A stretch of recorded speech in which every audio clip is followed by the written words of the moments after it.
Bamako 24 de kana ka bɔ Mali kɔnɔna na minnu bɛ kan lamɛn jamana fan o fan jamana kɔnɔ ni jamana kɔ kan k'aw bɛɛ lajɛlen foni k'aw ko ɲuman dɔn. Aw sɔgɔlen b'aw ka radio Mandi la Bamako 24 min bɛ yen n'a bɛ kunnafoni latɛmɛ aw bɛɛ lajɛlen tɔgɔ la diɲɛ ma don o don a balimakɛ n'aw denkɛ Abdulaye Kulibali fɛ k'a sɔrɔ ɲɛmaaba n'i y'a sɔrɔ o bɛ tali i ka jɛjɛ sari la ale bɛ ka baaraw bɛɛ lajɛlen jateminɛ k'aw foni k'aw ko ɲuman dɔn faso kɔnɔ ni faso kɔ kan. Dɔ yɛrɛ t'aw ma k'aw sigi ni k'aw ka kunnafoni ma kɔnɔ kunnafoni ni dalilu don tiɲɛ ni ala ye siran kan kunnafoni gɛrɛgɛrɛ anw sigilen filɛ kɛnɛ kan. O de kan ka bɛn bi kunnafoni lasutuma bi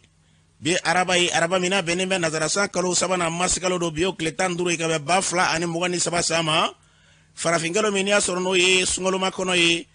an balana k'a fɔ bi o tile 22 jate la san kalo segina don jira san 1444 san o dugawu de bi kɛ ala ka ɲɛ ka d'an ma bakurunba fɔla bi kunnafoniw filɛ ka wladɔnɛ k'a fɔ marifatigi dɔw sura nɛgɛ kaɲɛ 21 waatiw la olu donna Segu kɔnɔna na k'u ɲɛsin polisitɔ min bɛ n'i y'a sɔrɔ deuxième arrondissement ye ka taa marifaci dɔw kɛ ye o ko kɛra cogo jumɛn la kunnafoni ye ɲɛfɔli k'o la an ka jamana kɔnɔ na min ka dɔn k'a fɔ bi bi na wulikɛjɔw ka se k'a dɔn bi fɛɛrɛw bɛ se ka tigɛ cogo jumɛn la ka ɲɛsin lakana ma kunnafoni ye ɲɛfɔli k'o la arasba cɛ ale ye minɛni min kɛ n'i y'a sɔrɔ ale o kɛra so ni ka taa ale kasobonba la ka ban o min kɛra min ka dɔn k'a fɔ a kɛra tɔn min sababu la a kɛra tɔn min ka kɛnɛ kan ka taa se a ka lafasali tɔn fo ka taa se a yɛrɛ ka tɔndenw ma olu b'u ka sira di kunnafoni ye ɲɛfɔli k'o la an ka jamana kɔnɔ min ka dɔn k'a fɔ wulikɛjɔ ye sanko bi jamana sariya suma yɛlɛmani ko kuma minnu bɛ sen na maaw bɛ se ka don ko dafɛ cogo min o kɛra sigiba dɔ tun ye Kati kunnafoni ye ɲɛfɔli k'o la ninnu de bɛna ka kunnafoni kumaba ye bi ka fara kunnafoni wɛrɛw bɛna fara na lasɔrɔ balibakɛ n'aw denkɛ Abdulaye Kulibali ala ka ɲɛ ka d'an ma kunnafoni an b'a daminɛ ka wuladan k'a fɔ ɲɔnɔ marabolo kɔnɔ na an bɛ don minɛ ko bi wulikɛjɔ minnu bɛ yen n'i y'a sɔrɔ wulikɛjɔ kɔrɔ ye k'olu sigi sen kan sanko jamana kɔnɔ na lakana bɛ se ka kɛ ɲɔnɔ n'a lamini kɔnɔ na cogo min na o baara minnu sigilen bɛ sen kan min ye ka dɔn k'a fɔ an ka sɔrɔsilakaw ni u fara ɲɔgɔn kan baw ni k'u tɛgɛ di sigidalama minnu bɛ yen n'i y'a sɔrɔ olu ye marifatigi jɛkulu dɔ minnu ye marifaw ta k'a fɔ k'u ta kun tɛ dɔ wɛrɛ ye dɛ ko gɛlɛya kan'u sɔrɔ u ka faso kɔnɔ na n'o ye donsolakaw ye fɔcogo la ko yɔrɔ dɔw la i n'a sɔrɔ n'olu bɛ ka baaraw kɛ ɲɔgɔn fɛ o kɔni kɛlen bɛ sababu ye maa caman ka yira k'a fɔ ko hakilila min bɛ sen kan n'o sabatira k'a bɛ kɛ sababu ye basigi kɔni ka se ka kunda o kan a yirala k'a fɔ ko min ye ka dɔn k'a fɔ baara minnu n'olu bɛ sen na an ka jamana lakanabaaw olu tun bɛ ka dɔn k'a fɔ komini mariko kɔnɔna na mununu dalaw la ye kosɛbɛ o tun kɛra sababu ye faaba yɔrɔw la ni ka se ka mankanw kɔni ni ka se ka nɔgɔya dɔɔni olu y'u kɔtɔrɔma bɔ dama baaraw sen fɛ kununko wuladafɛla fɛ u nana maaw sɔrɔ faabakɔrɔ yɔrɔw la an balona k'a fɔ forow kɔnɔna na ka se ka na marifaci kɛ musow ni denmisɛnw kɔni bɛ jabaforow la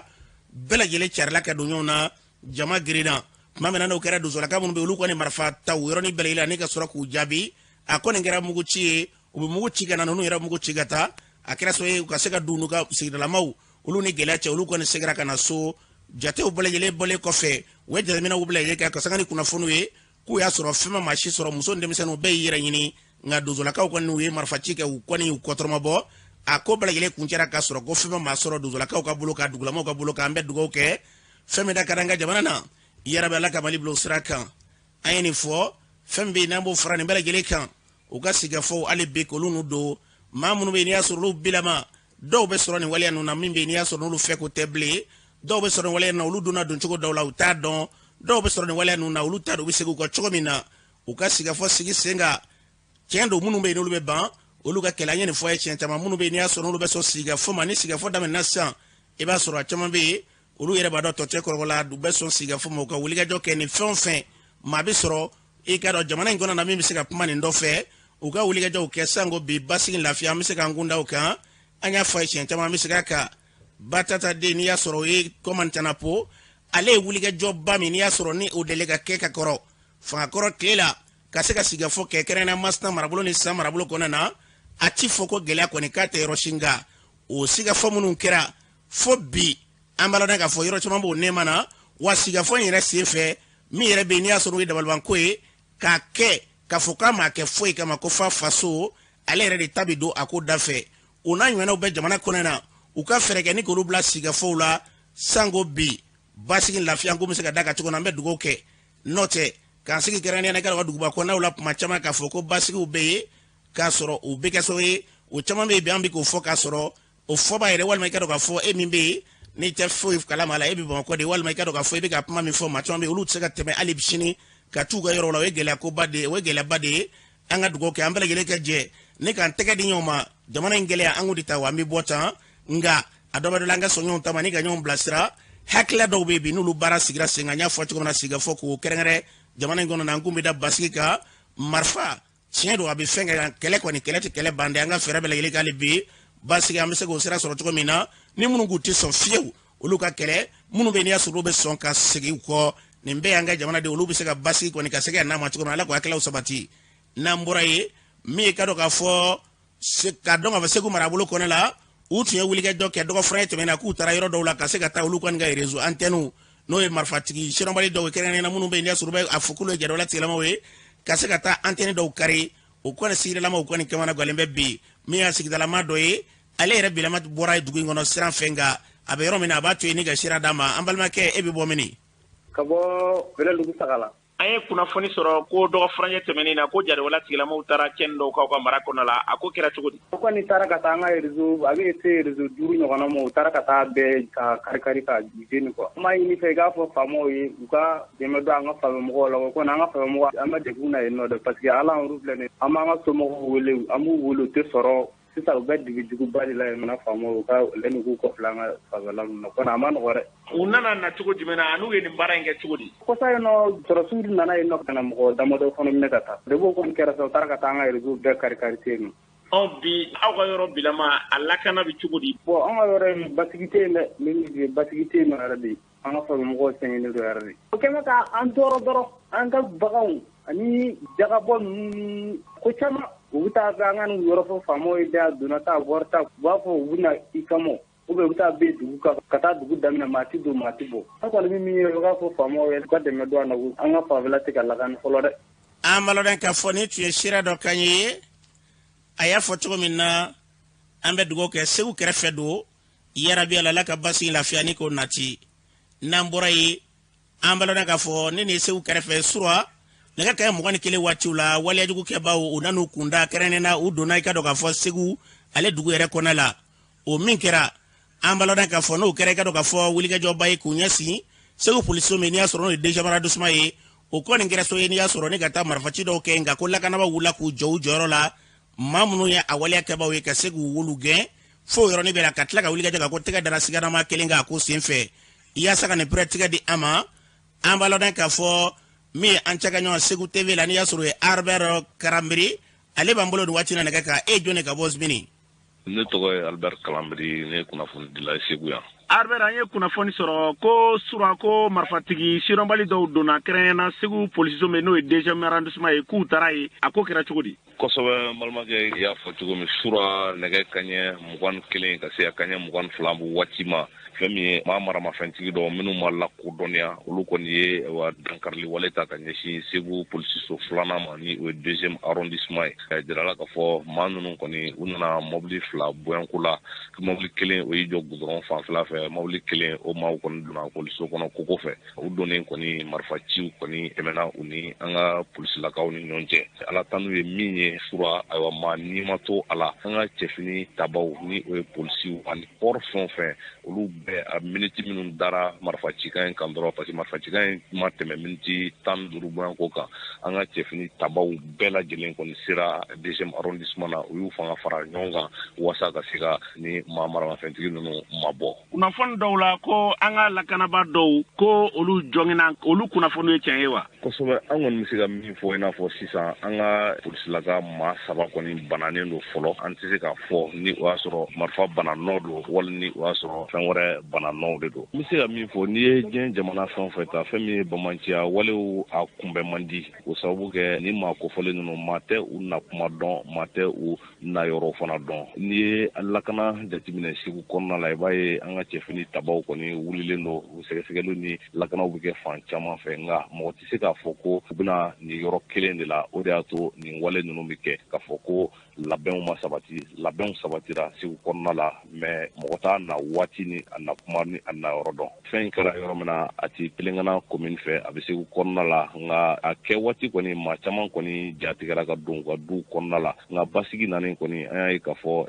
sifinnakaw minnu bɛ kin na ani lamini maa caman olu bɔra siradala yɛrɛ dɔw fana kun be minnu kun be ka tɛgɛrɛ fɔ kosɛbɛ an ka cɛfini tabaw ye wasa ka bura dɔw kɔnɔ u ka baara la. Maa minnu ye waleya in kɛ yalima kunnafoni t'aw bolo ni dangarila olu la walima ni maa sɔrɔla wa? An ye kunnafoni laban minnu sɔrɔ fɔlɔ maa minnu ye nin wale kɛ wa tɛgɛ kɔni kɛra maa kelen na an be se ka min sɛbɛntiya nin waati la. Dɔw ko kuran de tigɛra Segu kunungo kabini fitinina waati ko u nana dibi de fɛ o kuma y'o tiɲɛ ye wa? Fɛn bɛ kɛ waati min a y'a sɔrɔ ne yɛrɛ bɛ baarakɛyɔrɔ la kurantigɛ n tɛ se ka o sɛbɛntiya a yɔrɔ masina na nka a bɛ tile 3 bɔ kɔni k'i masina in na fɛn min ye kurantigɛ kɔni bɛ kɛ yen hali sura kuran tigɛra min kɛ tigɛli la a bɛ se ka heure 1 heure 2 ɲɔgɔn ma nka k'a fɔ ko u nana dibi la n tɛ se ka o sɛbɛntiya o sababu bɛ n ka sɛgɛsɛgɛliw ma se o yɔrɔ ma a bɛ kɛ waati min a y'a sɔrɔ n yɛrɛ bɛ Pelengana commune kɔnɔna la kuran tun bɛ o waati kɔnɔna. Kuma laban bi an bɛ se ka mun fɔ bɛɛ wulikajɔ la ka se k'an tɛgɛ di ɲɔgɔn ma jamana basigili kama. Bibi na ne bɛ min fɔ maliden cɛman n'a musoman ye ni an bɛ lakana fɛ an ka an fanga kɛ kelen ye k'an fanga fara cɛfini tabaw kan olu minnu bɛ anw kama u bɛ u yɛrɛ lakana u bɛ anw fana lakana maa minnu ni u kɔni bɛ nin wale ninnu kɛ tiɲɛ don a dɔ la an tɛ u dɔn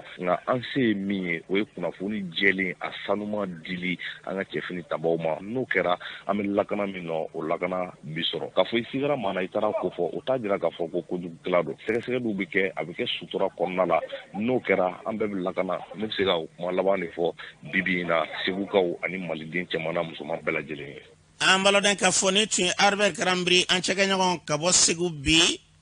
ni tun yali ka ye u y'a fɔ cogo na an bɛ dugawu kɛ a ɲɔgɔnɛ fɛn fɛn bɛ yen tɔ minnu bɛ yen n'i y'a sɔrɔ olu ma sɔrɔ Ala ka fura bɔ a kelen bɛɛ lajɛlen ka woro ɲɛma an bɛɛ ka jɛ k'an tɛgɛ da takurura kelen n'o kɛra an mago bɛ basigi min na a bɛ sabati Ala k'o hakililaw ni k'olu yakubaya n'an bɔra yen min ye Araspach Yusufu Mohamed Ali Bacili n'o bɛ wele ko Araspach ale yirala k'a fɔ ale minɛna ntɛnɛndenw k'a bila ka taa Bamakɔ Kasobonba la ka yira k'a fɔ k'a ye kuma dɔw fɔ n'o kɛra i ka dɔn k'a fɔ kɛrɛnkɛrɛnnenya min ka dɔn Asma o ka kɛnɛ kan o senfɛ a ye minɛni min kɛ min a yɛrɛ ka tɔn ye n'o Sidari maaw ye olu ye ka dɔn k'a fɔ ɲɛfɔli dɔ k'a ko ka Nuhu Ture Araspach ka minɛni olu b'a ye hakilila jumɛn de kɔnɔna na an ka lamɛn. Mun y'an ka porte-parole an ka kuma lasela n'o ye Araspach ye ale minɛna kunun a kɔni a minɛli ma diya an ye a ma bɛn an ma a ma diya an ye mais an bɛ to an ka sariya kɔ parce que an dalen don sariya la ko mana kɛ cogo cogo an yɛrɛ ka collectif pour le développement de la république n'o ye CDR ye an yɛrɛ ka fɛn bɛɛ an b'a kɛ sariya de kɔnɔ an yɛrɛ ka organisation sigilen bɛ sariya ko de kan fɛn fɛn bɛna ni sariya sɔsɔ ye an t'o la a minɛna justice a interpellé la a fɛ yen commissariat du 5e arrondissement mɔgɔ y'a wele a tagala o y'a lamɛn après a taara communiqué la parquet o y'a décidé k'a placer o y'a fɔ ko chef d'accusation b'a kan ko pour simulation d'infraction an yɛrɛ t'a dɔn o ye fɛn fɛn ye mais an ɲɛ b'a la réseau dɔw kan dɔw kɛlen don ka fɛn wɛrɛ fara simulation d'infraction kan ko trouble à l'ordre public o a minɛna ni papier min o t'o kan fo k'o ka fɔ mɔgɔw k'o faamuya a minɛna de mun b'a ka papier k'a fɔla ko a ye simulation d'infraction de kɛ comme an tɛ sariya dɔn kosɛbɛ bon an t'a dɔn o ye fɛn min ye an kɔni b'an ka avocat kɔ an ka avocat ye maître Tapo an b'a kɔ n'Ala sɔnna ma démarche fɛn fɛn kan ka kɛ an bɛn'o kɛ n'Ala sɔnna ma a fɔla k'a ka jugement kan ka kɛ juin kalo tile 13 san 2023 sɔn n'o cɛ n'Ala sɔnna ma n'an ka avocat comme o fana sariya fana y'a ɲuman n'o ye ka mun na n'an bɛ se ka demande ladon k'a lajɛ n'u bɛ se k'a bila sɔn n'o jugement waati cɛ an b'aw bɛɛ lajɛlen fo k'a fɔ CDR ye jɛkulu ye n'Ala sɔnna ma an dalen bɛ an ka justice la et puis an bolo an kɔni b'a dan ɲininka ko an ka justice tɛ justice mun bɛ mɔgɔ ka ordre la parce que an fana ye jateminɛ dɔw kɛ c'est vrai que an bɛ sariya kɔ an bɛ justice kɔ mais an y'a ye k'a fɔ an ka jamana in fana kɔnɔ minnu bɛ fanga bɛ minnu bolo minnu ye transition ye ni minnu b'olu fasa da fɛn tɛ e sɔrɔ e yɛrɛ bɛ taa hali communiqué tribunal kɛ e bɛ taa e bɛ bila ka taa so mais ni mɔgɔ wɛrɛ nana mun b'a fɔ ko a maɲi a y'a kɛ tan ou bien i bɛ a fɔ ko fanga bɛ ka taa tableau dɔ fɛn dɔ bɛ sɔrɔ an kɔni bolo o tɛ ko mun ka kan mais o bɛɛ n'a ta la an dalen don an ka justice la an bɛ to justice kɔ. An baloden ka fɔ CDR tɔgɔ la ni tun ye Nuhu Ture ye o kɔfɛ baara in kɛra ka dɔ ka Araspach ye minɛni min kɛ a fɔra k'a tun bɛ kɛnɛ min kan n'o ye Sumaworo Boye Ala ma hinɛ ale la ale ka tɔn n'o ye Asma ye k'a tun bɛ o tɔn min ka fara ɲɔgɔnba dɔ kɛnɛ kan min o tɔn yɛrɛ kalatigi ye n'i y'a sɔrɔ tali kɛ Isa Jarala ale yɛrɛ baara in olu y'a mɛn cogo di ale b'o ɲɛfɔ an ye an ka lamɛn. Effectivement, an yɛrɛ fana y'a mɛn ko Araspach k'u y'a minɛ ka datugu an ka conférence tun ye samedi don ye an tun y'a invité k'a ye kuma min fɔ ko a minɛna ka datugu la a balala anw yɛrɛ la parce que an hakili la an bɛ jamana min kan an bɛ démocratie de la mɔgɔw ka kan ka hakilinataw fɔ hakilinata fɔli tɛ ne ɲɛna baasi ye a minɛna k'a ye hakilina min fɔ bɛɛ n'i ka hakilina don sinon n'a hakili a ma mɔgɔ tɔgɔ fɔ nin suguya nin n'a fɔra hakila ɲinini ka kɛ ka ye ni ɲinini kɛra ka taa sɛgɛsɛgɛli kɛ ka taa dɔn k'a si dɔ tuma min na ni ko bɛ k'a tigi la o bɛ k'a la mɛ sɛgɛsɛgɛli ma kɛ fosi ma kɛ ka sɔrɔ y'a minɛ k'a datugu n'hakila o ye fɛn ye min sariya ye sariyatigiw de ta ye an n'o hakilila k'a fɔ a kun ka kɛ cogoya wɛrɛ la minɛ nin tɛ kelen ye n'a ma ɲɛ k'a kɛra an bɛ ala de deli ala ka ji kɛ a tasuma na jamana ye hali bi an ka bɛn ɲini ni fɛn o fɛn filɛ nin si tɛ bɛn jira nin bɛ farafarali de jira donc an ka sɔn ɲɔgɔn ye an ka sɔn bɛɛ k'i hakilinata fɔ k'a sɔrɔ n'a ma kɛ ni kɛlɛ ye k'a sɔrɔ n'a ma kɛ ni wɔyɔ ye donc n bɛ min dɔn a la o de ye nin ye n bɛ dugawu kɛ jamana ye ala ka suma ɲɛmaaw ala ka hakili ɲuman d'u ma ɲɛmaa hali bi ala ka hakili ɲuman d'u ma. an b'a dɔn k'a fɔ nin tun ye Asma olu ka kalatigi ye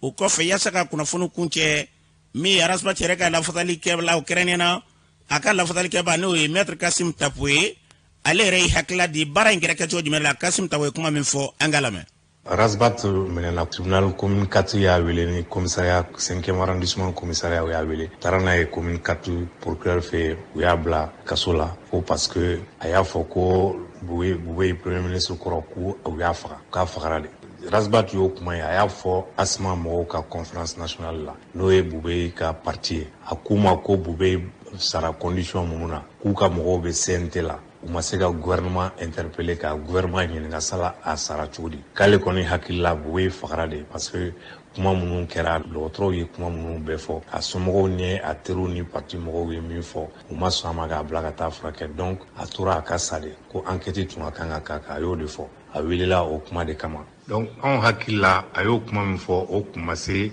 kasolabila ye procureur tun ka kan ka enquête de dayɛlɛ k'a lajɛ mun de ye Bube faga n'a sɔrɔ Arasbach tun ko karisa de y'a faga k'i tɔgɔ ɲɛsin dɔ ma o tigi tun bɛna preuve t'i bolo o bɛ plainte kɛ mais a ma mɔgɔ tɔgɔ fɔ a ko a fagara de procureur bɛ yan bɛɛ de kama a tɛ yan faama dɔrɔn kama a bɛ yan jamanadenw fana de kama ni jamanaden dɔ ko karisa fagara aw bɛ enquête de kɛ d'autant que procureur général min y'a poursuivi procureur général cour suprême min ye Bube minɛ a salen ale kelen de ko fo ka autopsie kɛ fo somɔgɔw u ye papier de kɛ k'a fɔ u jɛra autopsie kɔ o de kama o kɔfɛ de su dir'u ma n'i y'a ye procureur ko ka autopsie kɛ c'est que siga donna ale yɛrɛ fan fɛ sayari kun na n'o tɛ maa min bɛ dɔgɔtɔrɔso la n'o kɔni banna a bɛ da somɔgɔw ma dɔrɔn u b'a sutura k'a ka janaja kɛ mais n'i ko autopsie c'est que ko de bɛ yen i bɛ fɛ ka min ɲɛdɔn kabini o tuma na kun ka kan ka enquête kɛ mais ni mɔgɔ ko a fagara aw bɛ enquête dayɛlɛ mais o ma se min y'a fɔ k'a fagara o ka kɛ i n'a fɔ ale de y'a faga k'o minɛ k'o bila kaso la ne kɔni bɛ min fɔ sariya don an bɛ to sariya kɔ procureur kalo 3 de b'a bolo o de kama a y'a cité le 13 juin yan'o cɛ an bɛ demande kɛ u ka k'a ɲini tribunal fɛ u k'a bila liberté provisoire la ni kiiri don sera an bɛna k'a ɲɛfɔ tribunal ye k'a fɔ a ye min fɔ infraction tɛ enquête dɔrɔn de tun ka kan ka dayɛlɛ wa a ye min fɔ fana a y'a fɔ politique kɛnɛ de kan politique kuma de don n'a ma sabali mɔgɔw bɛna fɔ ko jamana bɛ yɔrɔ min na maa a tɛ se ka politique kuma fɔ tuguni n'i ma minɛ k'a datugu bon o dun fana man ɲi jamana kɔnɔ an bɛ wagati min na a wagati ka gɛlɛn bɛɛ b'a dɔn wagati natɔw fana bɛna gɛlɛya élection wagati don élection wagati ma nɔgɔya donc an kana tasuma kɛ fɛnw na an ka sabali an ka fɛn dɔw ye k'u to yen min kɛra politique kɛnɛ kan o ka to politique kɛnɛ kan ne kɔni y'o de fɔ Arasbach ka mɔgɔw ye u ka sabali u kana mankan kɛ u k'a to an ka to sariya kɔfɛ an ka baara kɛ ka essayer ka mɔgɔw n'u hakili yira an ka ɲɔgɔn faamu an ka avancer ka bɔ nin situation ninnu na. an b'a dɔn k'a fɔ nin tun ye Maître Kasim Tapo a ka surunalidon na nin tun y'ale kan ye an bɛ dugawu kɛ fɛn min da ka d'an ka jamana na yarabɛla ka Mali bila o sira kan n'an bɔra ye min ka dɔn k'a fɔ mara ministre kɛ dɔn k'a fɔ n'o ye colonel Abdoulaye Maïga ye ale ye ɲɛfɔli kɛ carte biométrique ko min bɛ senna bi wulikajɔ minnu kan ka kɛ bi ka sanga n'i ka dɔn k'a fɔ ɲɛta yɛrɛ ka ɲɛsin jamana ma o baaraw bɛ cogo jumɛn de la a ye ɲɛfɔli min k'o la an ka ministre lamɛn. sɛbɛnna bolo la an ta ye papier donc vraiment mɔgɔw yɛrɛ tɛna bonya quoi il faut que vraiment tɔw bɛ jɔsen mun kan an fana ka to kan mais o bɛɛ la tɛmɛnen kɔ ne mun fɔ c'est que nina de b'a to i ka an ka sɛbɛn tɛ labila mɔgɔw ye parce que n'a jateminɛ a ma mɛn kosɛbɛ mɔgɔw tun bɛ bɔ diɲɛ fan bɛɛ bɛna fɔ k'i bɛna Mali passeport ta parce que sécurité t'a la cɛ foyi t'a la o bɛna taa Mali passeport ta u bɛ taa dugu wɛrɛ la u bɛ taa binkani kɛ ou bien u bɛ taa kojugu kɛ u b'a fɔ k'o ye maliyɛnw ye n'olu dugu man'u minɛ u b'a fɔ k'an ye maliyɛn dɔ minɛ o bɛ taa sɔrɔ cɛ maliyɛnw tɛ mais souvent u nana comme an ka papiyew bɛ sɔrɔ nɔgɔya la dɔw bɛna an ka papiyew ta donc nina de b'a to nin fɛn si tɛ se ka kɛ o la tɛmɛnen kɔfɛ an kɛlen ka assise nationale de la refondation kɛ je crois que recommandation dɔ ko ka dɔ bɔ jamana yɛrɛ ka cɛ musakaw la n'a jateminɛ sans carte d'identité ka na carte sugu saba de b'an ka jamana kɔnɔ carte nina o bɛ yen o tun bɛ dilan carte d'électeur o fana bɛ dilan et carte d'électeur yɛrɛ problème ye mun ye ni kalata bɛ kɛ chaque fois que kalata bɛ kɛ a bɛ carte falen tuguni parce que bureau de vote ni centre bɛ falen donc n bɛ carte nina dɔrɔn ta ni carte nina cɛ musaka jateminɛ par an a tun bɛ taa miliyari 3 ou bien miliyari 4 an ko k'an bɛ bɔ nin bɛɛ kɔnɔ ka dan carte kelen ma n'o carte d'identité biométrique carte d'identité biométrique sécurisée mun b'a to vraiment jamanadenw bɛ se ka lakodɔn n'a ye mun b'a to fana kalata fana bɛ se ka kɛ n'a ye donc bɛ dɔ bɔ jamana ka musaka la kosɛbɛ mais n ye mun fɔ baara min bɛ sen na n'o ye mise à jour ye mise à jour kɔrɔ jamanadenw ka kunnafoni min b'an bolo k'u lakuraya o kɔrɔ tɛ k'a fɔ ko enrôlement bɛ yen mais an fana bɛɛ b'a dɔn k'a fɔ nina yɛrɛ problème ye mun ye problème ba fila bɛ nina a problème fɔlɔ ye mun ye enrôlement kɛtɔ minnu tɔgɔ sɛbɛntɔ don nina la u siɲɛ fɔlɔ la i bɛ taa sɔrɔ fili kɛra dɔw tɔgɔ la i bɛ taa sɔrɔ ni dɔ ye mamadu ye u b'a sɛbɛn ko mamadi donc o nana ni gɛlɛya dɔ ye mais o gɛlɛya minnu don olu bɛ corriger ka sɔrɔ vraiment kuma t'a la kosɛbɛ mais gɛlɛya fanba vraiment an bɛ hakɛto ɲini vraiment cɛ ko dɔw bɛ yen ni réalité dɔw nana n'an b'a fɔ a tɛ ɲɔgɔn faamuya an ka mɔgɔ dɔw bɛ yen wa an bɛɛ b'a dɔn fana n ye mun fɔ an bɛ tiɲɛ de fɔ a bɛɛ b'an somɔgɔw la an bɛɛ b'a mɔgɔ dɔ dɔn minnu bɛ dɔ b'u si la ka se ka segin examen kan ou bien ka dɔ b'u si la parce que concours dɔ bɛ yen ka don fonction publique la u bɛ dɔ b'u si la ou bien minnu bɛ dɔ b'u si la parce que u bɛ taa tunga fɛ pour que ka to denmisɛnninya la parce que n'i bɛ denmisɛnninya la i bɛ nafa dɔ sɔrɔ a la donc nina problème ba yɛrɛ filɛ nin n'i y'a jateminɛ sariya tagabolo la o baara mun don a kan ka ɲangi mais mɔgɔ minnu fana don a ka ca parce que ni mun fɔ a bɛ fan bɛɛ a b'an bɛɛ somɔgɔw la an ka jamana ɲɛmɔgɔ ko k'an ka fɛɛrɛ kɛ c'est à dire que adamadenya yɛrɛ kɔnɔna la an ka solution ɲini a la solution min bɛ ɲini o la fo ko gouvernement fana bɛ bɔ k'o fɔ ten fɛn bɛɛ tɛ fɔ an tɛna an yɛrɛ ɲini ou bien k'a fɔ k'an b'an yɛrɛ degun diɲɛlatigɛ kɔnɔ mais fɛn min fana don i b'a ye a bɛ kɛ diɲɛ fan bɛɛ parce que mɔgɔ si t'i ka jamanaden n'a bila disons jamana wɛrɛ mais vraiment fɛɛrɛ min bɛ se ka tigɛ a la ni ala sɔnna a ma an bɛ o fɛɛrɛ tigɛ a la mais o ni mise à jour tɛ fankelen fɛ donc vraiment an bɛ appel lancer minnu bɛ nin gɛlɛya kɔnɔna la nous rapprocher u ka gɛrɛ administration na cogoya min b'a la ni solution bɛ sɔrɔ an b'o solution fɔ ye. an balaran ka fɔ ni tun ye mara ministre ye colonel Abdoulaye Mayiga ni tun y'ale ka kuma ye a fɔra cogo min na kuma kolomara tɛ dɔ ye ko dɔn ka di fɛn dɔ ye fɔma dɔ ye kuma in tɛ dɔ ye dɛ maa minnu bɛ n'i y'a sɔrɔ u b'a fɛ dɔ ka b'u si la hali n'a bɛ kɛ jamana jɛnen bɛ n'a ye don nataw kɔnɔna na nka sira dɔw b'a la a fɔra cogo min na an bɛ dugawu kɛ min da ka di jamana na ala k'o sabati n'an bɔra ye min ye kati sigiba dɔ kɛra kɛrɛnkɛrɛnnen anw ka jamana kɔnɔ dugutigilakaw ka taa se bi maa ɲɛmaaw ma fɛɛrɛ jumɛn de kan ka tigɛ jamana sariya sunba ani laïcité ko kuma minnu bɛ yen wulikajɔw bɛ se ka kɛ cogo min na maaw bɛ se ka faamuyaliw sɔrɔ cogo min na o y'a kunba de kulu ɲɛma Aliou Badara Sangare a ye kuma min fɔ o filɛ. laïcité min bɛ yen ni a kuma bɛ ka fɔ jamana kɔnɔ a nana cogo di sansi jumɛn b'a la y'o fana expliquer mɔgɔw ɲɛna min ye langue ko fana y'o fana expliquer mɔgɔw ɲɛna pour que mɔgɔw ka se k'a faamuya mais bi an filɛ wagati min na n'i y'a lakɔlɔsi i b'a sɔrɔ pratiquement bɛɛ y'a faamuya ani min kun fɔr'u ɲɛna o kun t'a yɛrɛ yɛrɛ mais bi u nana kɛnɛ kɔnɔ alhamdulilayi caman y'a faamuya ka dɔn k'a fɔ effectivement i kana i yɛrɛ k'a mɛn i yɛrɛ k'a ye fɛnɛ o ka fisa au moins a fɔlen ɲɛna fɛnɛ o de la a conférence in kɔnɔna na an ye copie ta an bɛ ka copie di mɔgɔw ma fɛnɛ non seulement min bɛ ka fɔ da la o fɛnɛ sɛbɛnnen don fɛnɛ i k'a ye k'a fɔ ko fɛn kura tɛ k'a fɔ fɛnɛ fɛn min t'a kɔnɔ donc min b'a kɔnɔ ka tila k'a di mɔgɔw ma ka tila ka ɲɛfɔ mɔgɔw ye an b'o baara de kan fɛnɛ ni ala sɔnna ma an bɛ ka mali région bɛɛ yala a n'a cercles ani communes ni villages n'an seko mana kɛ yɔrɔ yɔrɔ an bɛ segin pour que ka ɲɛfɔ maliyɛnw ɲɛna maliyɛn bɛ yɔrɔ yɔrɔ an bɛ taa ka taa ɲɛfɔ bɛɛ lajɛlen na pour que au moins bɛɛ bɛ se ka fɛn faamuya min b'a kɔnɔ n'o nouvelle constitution min b'a kɔnɔ kun jumɛn nana n'a ye maliyɛnw yɛrɛ ka laɲini de don. an balona ka fɔ ni tun ye Aliou Badara kan ye min ye katikaw fɛ yen olu ka conseil de cercle kɛrɛnkɛrɛnnen na o ɲɛma n'i y'a sɔrɔ o bɛ tali kɛ Mamadu Tarawele bɛɛ yɛlɛ k'ale ma zali ale yɛrɛ tun bɛ kɛnɛ kan a ye kuma min fɔ o filɛ. a ko kana kɛ dɔrɔn an ka tɛgɛrɛbaw fɔ an ka jenibaw fɔ an k'a fɔ fɛnɛ réforme bɛ ka kɛ réforme k'olu appuyer kosɛbɛ k'a ɲɛfɔ mɔgɔ pour que mɔgɔ bɛ se k'a faamu n'a tila nin ye fɛnba de y'an bolo ka se yan nɔ bi n tɛ an ma taa siɲɛ fɔlɔ ye u y'u siɲɛ caman na de an y'a ye u ye dɔwɛrɛ fɛnɛ kɛ yanni a ka se nin niveau ma o c'est avant projet de kun don sisan u bɛ ka vulgariser yɛlɛmali minnu kɛra a kɔnɔ olu ɲɛfɔ mɔgɔw ɲɛna tuguni o ni fɔlɔ ta tɛ kelen parce que fɔlɔ ta kun ye i n'a fɔ ko a mululama de kun don a kun ma bɔ fɔlɔ kɛnɛ ma mais n'a boli kɛnɛ ma sisan u bɛ tila ka expliquer mɔgɔw ɲɛna. an baladan ka fɔ ni tun ye Mamadu Tarawele kan ye a fɔra cogo min na an bɛ dugawu kɛ Ala ka bila faamuyali minɛ kɔnɔ n'an bɔra ye ko farafinna fanga jɛkulu kɛrɛnkɛrɛnlen olu sigira n'i y'a sɔrɔ ni ka se ka ɲɛfɔli kɛ maaw ye jɛkulu in yɛrɛ sigikun ye fɛn jumɛn de ye a n'u ka wulikajɔ ye fɛn jumɛn de ye a ɲɛma Worokiya Buwarɛ don ale b'a ɲɛfɔ an ye an ka lamɛn.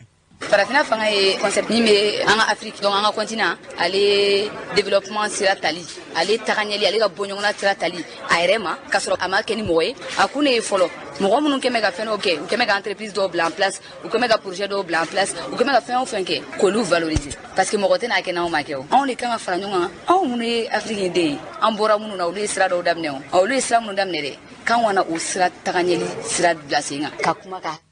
an b'a lɔn k'a fɔ ni cɛ worokɛ bɔra kɛ u y'a fɔ cogo min na an bɛ dugawu kɛ ala k'a bila ɲɛta o minɛ kɔnɔ n'an bɔra ye minisiriso b'an ka jamana kɔnɔ ka baara ɲɛsinnen bɛ faso ka yɛlɛma kuraw ma n'o ye refondation ye o minisiriso o ma ɲɛmaw kɛrɛnkɛrɛnnen o kalatigi n'i y'a sɔrɔ o ye tali kɛ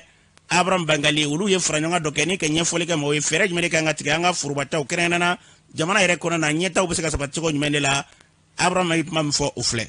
Bi sɔgɔmada na lajɛ bɛ tali kɛ minnu ka baara bɛnnen bɛ jamana cakɛlaw olu dɛmɛni ani olu ka ko ɲɛnabɔ dɛmɛ bɛ se ka don olu la cogo min na u ka baara kɔnɔna na o de kama u bɛɛ farala ɲɔgɔn fɛ CDI n'o o ye baarakɛyɔrɔ min sigilen bɛ faso yɛrɛ yiriwali baaraw kama walasa ka se ka u ladɔnniya dɔɔni baaraw taabolo la ani ko minnu daminɛnen bɛ sisan ka kɛ ni jamana lakurayali taabolow ye n'a bɛ fɔ o ma ko refondation. an b'a lɔn k'a fɔ ni tun ye Abraham kan ye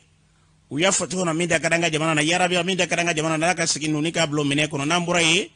mars kalo kɔnɔ la n'o sera fo ka taa sa musolakaw b'u ka nisɔndiya yira kosɛbɛ kosɛbɛ o baara min n'o bɛ sen na min ka dɔn k'a fɔ sibiridow fajigilakaw fɛ yen komine kɔnɔ na olu ye wulikajɔba kɛ o sugu musolakaw ne ka se k'u ka 8 mars ɲɛnajɛ ne ka sigi sen kan o sen fɛ u y'a kɛ ɲɛfɔlibaw ye o kɔfɛ min mɔgɔ Danbɛlɛ Dabara ale n'a ka fɔlikɛjama tun bɛ kɛnɛ kan ka nisɔndiyakoba ye a sen fɛ min ye sugu ɲɛmaa kɛrɛnkɛrɛnnen Mamadu Tarawele ka taa se Jɛngɛnɛ Jara olu b'u ka tila di an k'u lamɛn. Ne tɔgɔ Mahamadu Tarawele ne de ye Fajila sugu président ye an bɛ kɛnɛ min ka bi o ye musow ka 8 mars kɛnɛ de ye an farala musow kan pour que an bɛ se ka 8 mars ɲɛnamaya cogo min an n'an ka Fajila sugu musow vraiment kɛnɛ kɔni vraiment a kɛra bɛn ni kelenya kɔnɔna na sigida in kɔnɔna na quartier fan bɛɛ lajɛlen a mago bɛ kɛnɛ in kan bi an ka sugu ye min kɛ nin ye ne kɔni b'a ɲini Bamakɔ sugu bɛɛ lajɛlen u bɛɛ k'u jija ka to ka nin kɛnɛ ɲɔgɔnnaw sigi vraiment a bɛ an ka jamana bɔ dibi la k'a bila kɛnɛ kan. Ne ye Jɛngɛnɛ Jara ye n sigiyɔrɔ bɛn bɛ Jalakɔrɔji ma mais n yɛrɛ bɛ Fajigila sugu la sisan ne ye vice président ye filanan ye an bɛ musow ka 8 mars kɛnɛ kan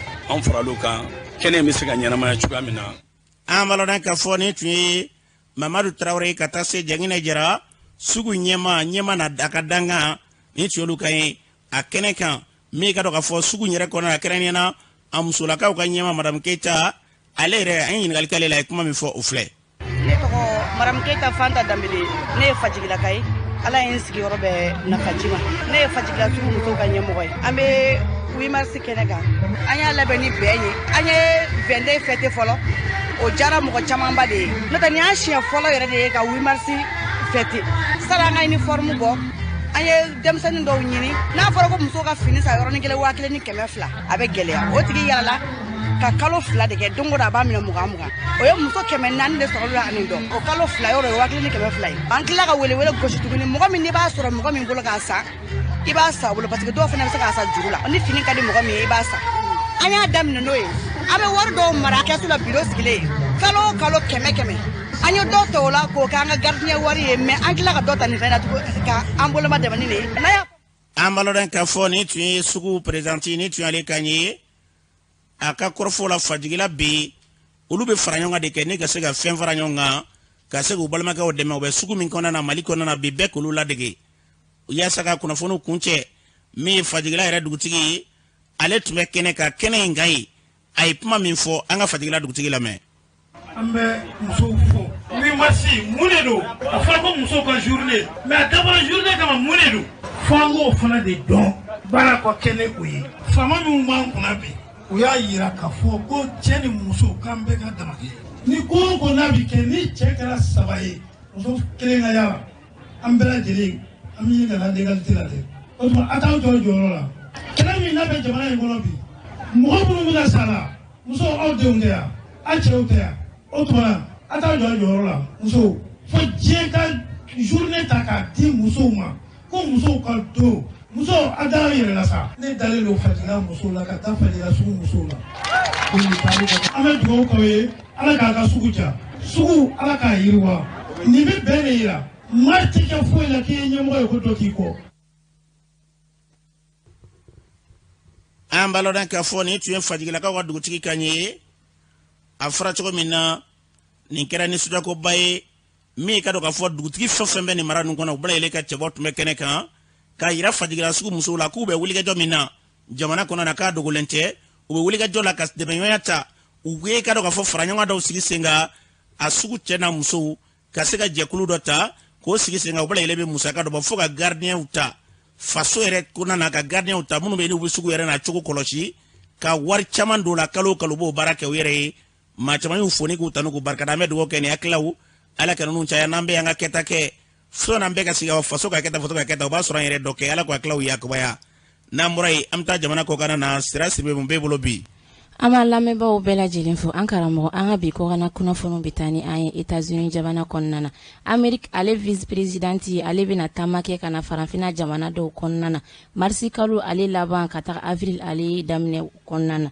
jamana nu yere sa ore Ghana Tanzania ani Zambie tama yere kunte dore yasa dunka fa obiseka sabati to kam na jien jamana konnana ani Ukraine ale be la haliam nan wakatina kaseka tasi ga foke ani ni jamana ni mara baka nyonche kuna funi yere bora Maison Blanche ale yorla tenendu nambora ametaka Maroc niye Faransi kuna fondi la flaye munu minela ka udo kasola samba flani tanduru wakati kadaka utume ka ukumbe fega ese ka mangutu jugu ka obange Maroc urala samba fla antanduru konnana wari ale nofelala kunu oluga kiru baraw kera Paris ale konnana ayirala ka foko sankelen kaso odira uma ka fara amandi o saralika nambora ametaga Somali jamana konnana bamano ka kumado ko jiye yuguba ko sabaye ni ma yuguba doba yuguba ka kigan walmai katar dota yugubalina ode kera ni bamagaci yere faga shuinka yugubali kunu araba tarata do kanyeshi jedo du wono duma ni mugu perenta doni ayrela ni ango mako attentat suicide o kera sababu ka mogo duru ka o bone onina mogo ta anikelen ka olujogi ni matan kelen na sayrela ka foko marabolo nyema o tumbe ala aklala bengani wale inkera tuni ninga ke sababu ka gele ala se mogo chama ma usigi yorola barsabula ay so chama ay oluchen ni wakati na wuliga jobi sina nga jamana marabao ya yida ka foko ni wale nti machine ni shiba bamagachi jekulute nambore ametaka Tunisie jamana konnana samba fulani mugan wakati Tunisie bingani wale do taraka anyeshi Amerique ale la sigiden soma minkera sababu ka mogodo ka ulubone unina ka do ka olujoki Tunisie ka fla ulumnela ka udo kasola kunu oluka kiru baraw kera irala ka foku bina shi kaso bina oke ankara mogantu yemisoro ko kana kuna fona ni tioldoy ambe dugo kera biela ala ka bele no ya anga jamana kata sijan jamana bola yelema basi bada ala ko sabati nega grafe baso ba korobolo ni asoro adam maiga beja le biga nega grafe sama chegono ga nyema ngani ala sona marskalo kletan dure bie mbado ka fo abe famia otuma kuna funu faranyo ngabi umudamele fe kala sa ma sira sirba bla kulubali on le tumia awni chaka kulma jala ka tobenika akambe donwere